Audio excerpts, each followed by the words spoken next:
I am Cathy Janovitz, Teen Services Librarian at the Escondido Public Library, and I am here for our third week of Teen Book Talk. I was running a little behind, so I'm filming in my home to upload. It's so exciting. Yay. But anyway, this is the third week of our Teen Book Talk, which is one of the activities for our Teen Summer Virtual Activity Challenge. Don't forget to sign up at our website, escondidolibrary.org/summer. All you have to do is log in and log your activities that you do every week. And if you get, I think it's 40. Yes, 40. If you get to at least 40 activities over the 7 weeks, you get a free book and a fun little prize. And then if you get to at least 60 activities, you get entered to win one of our grand prizes, which is like an Oculus Quest, AirPods, board game bundle, really fun stuff. Yeah, so exciting. So here we go. We've got 2 fun books to talk about today for our Teen Book Talk. And let's grab the first one here. I have them sitting right here next to me on the couch. So comfy on the couch. Okay, so first book we have is, it's Trevor Noah, Born a Crime, Stories from a South African Childhood. And so this book is a young reader's edition. He wrote a book called, a very similar title, Born a Crime, Stories from a South African Childhood. But they revamped it into more of a young reader's edition. And that's the one that we're reviewing here today. So they changed the title slightly. It's Trevor Noah, Born a Crime, Stories from a South African Childhood. So this particular book basically chronicles the life of Trevor Noah. He is the current host of The Daily Show on Comedy Central, and I think he's super funny. But this book talks about how, basically, what stories from a South African childhood. He was born in South Africa to a black mother and a white father. And the phrase born a crime refers to the fact that at that point in time, which was, I think, 1984, because of apartheid in South Africa, it was a crime for black people and white people to be in a relationship or to have children together. And so basically it's stories about how he grew up in South Africa, what he experienced as a mixed race child, and how the country functioned during apartheid.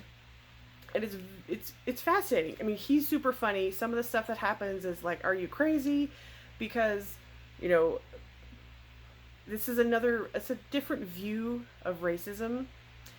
I mean, it's still racism, but what happened in South Africa with apartheid is also racism, but it's on a completely different degree, and it explains that really well. He explains it, and they also explain it in the back a little bit further, if you're unsure about the topic.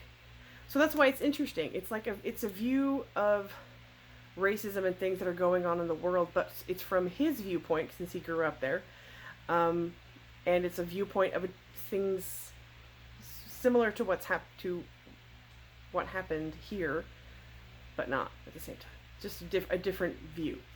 So it's really interesting. The story is, oops, my page flipped. I gotta find my page. Keep my notes so I don't forget stuff. Yeah, it's very heartfelt. You know, his mother is this amazing woman, you know, and she gives him all the opportunities that she possibly can. It jumps around a little bit in time, but it's not really hard to follow. And it's funny. It keeps you engaged, and you know, it's real life. These are things that happened to him. This was his life growing up as a kid.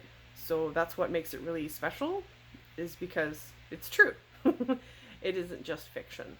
And it's nice to step out of your comfort zone every once in a while, you know. And if you, like last week, if you want to read a book all about All American Boys that we talked about last week, that's really great, and it brings home really great things. But this is actually like a bit more true, so it kind of balances out some of the fiction with a bit more true or nonfiction.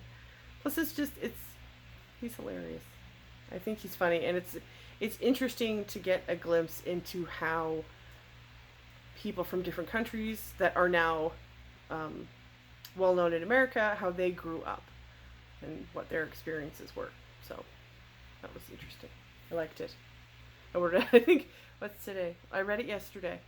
So, but yes, this is really good. You can get this from the library, or you can, at the end, I'll tell you how you can win a copy of this book. Yeah? Okay.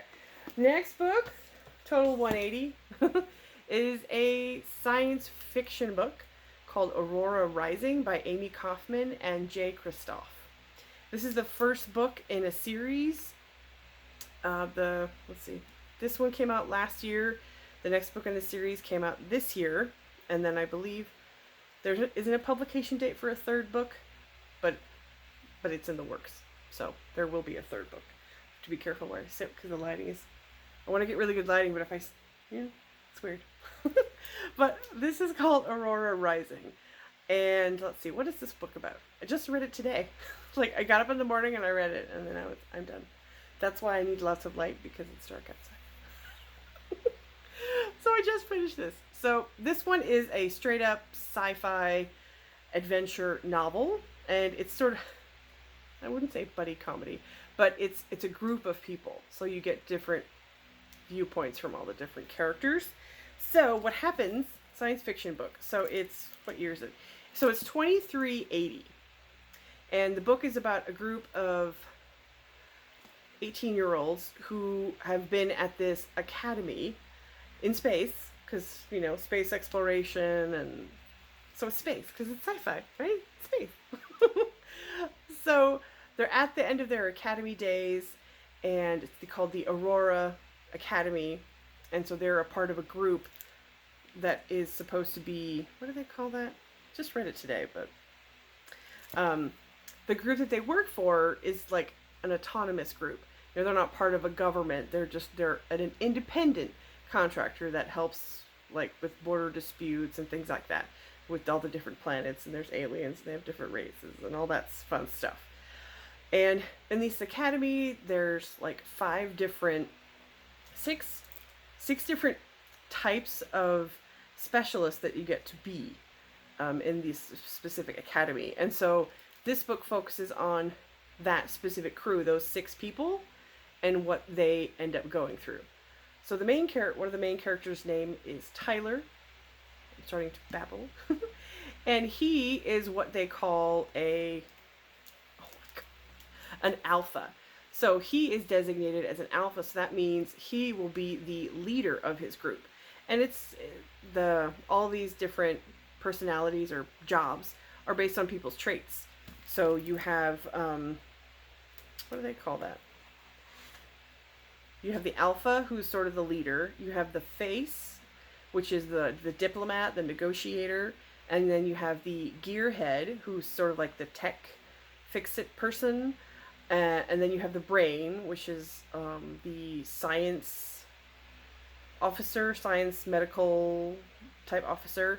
And then you have the tank, which is your protective detail or your muscle, basically. And then, let's see, right? That's 1, 2. Am I forgetting one? Oh, 1, 2, 3, 4, 5, 6. I don't remember.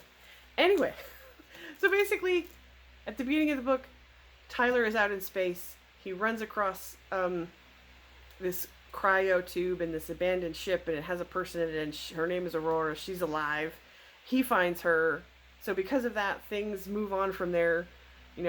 As the highest ranking alpha, he gets choice of which people, which brain, which tank, which gearhead, which face, and which, Ace is the 6th one. That's the pilot. That's the other one I forgot. And he gets first choice of like who he wants to be on his team, so he can get like the best people, right?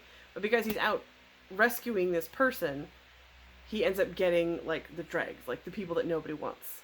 And so it's like kind of like the Runaways, or it's kind of like a ragtag group of people that don't seemingly belong together end up getting put into a situation where they end up forging a family, forging a unit where they thought it wouldn't be possible. And yeah, so this one is pretty good. I read it today. It's action-y. things are happening. You know, they're running from people. They go on a mission, stowaways, and you know, and there's a couple of different um, aliens or species. No, aliens, species, whatever. In the book, so they have different characteristics, things like that, and yeah, it's funny because they're teens basically. They're in their 18s, like they're graduating from high school, but they have all these really great skills and they've grown up with all this technology. It's space, and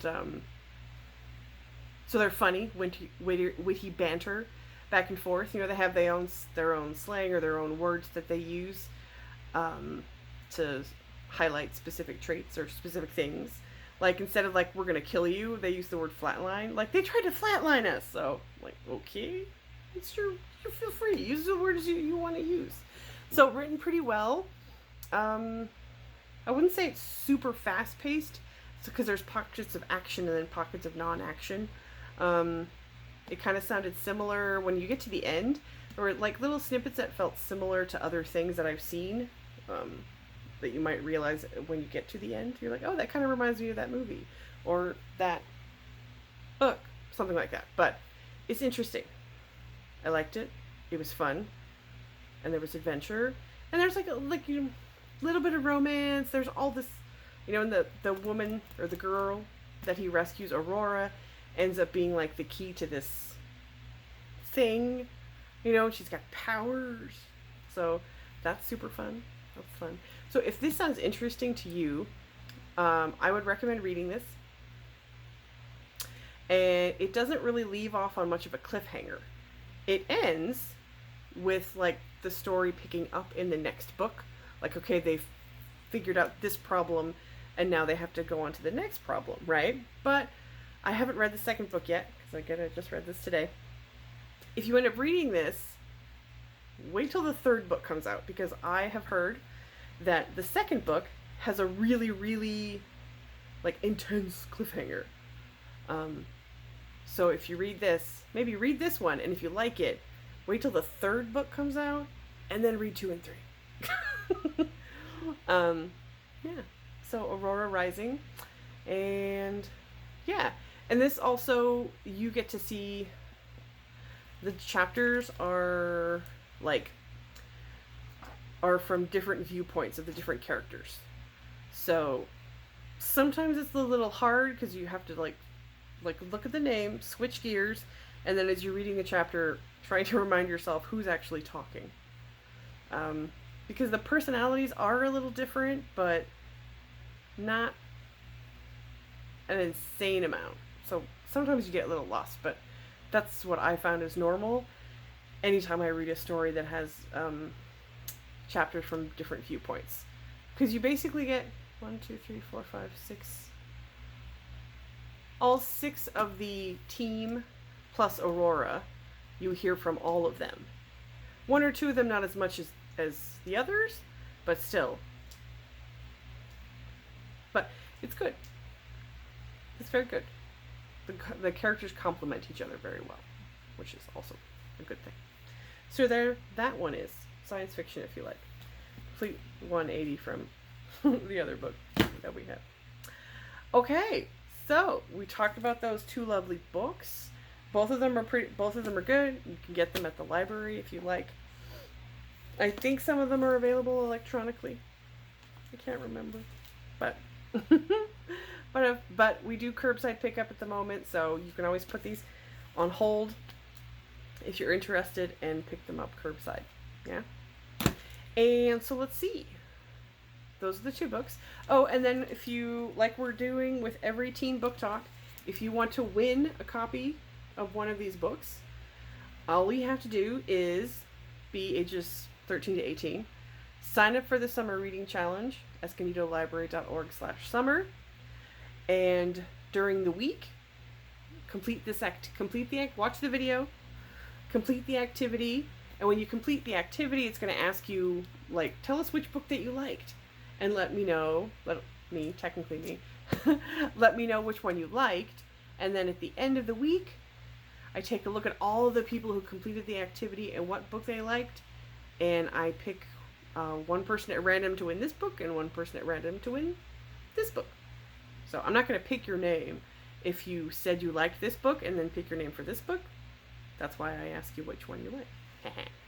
Simple, easy peasy. So yeah, that's the end of our teen book talk for this week. Let's see. And then next week, what are we doing next week? I don't remember. I'm not sure. Either way, we'll see you next week and have a lovely day. I'm going to reach over and push the button. Are you ready?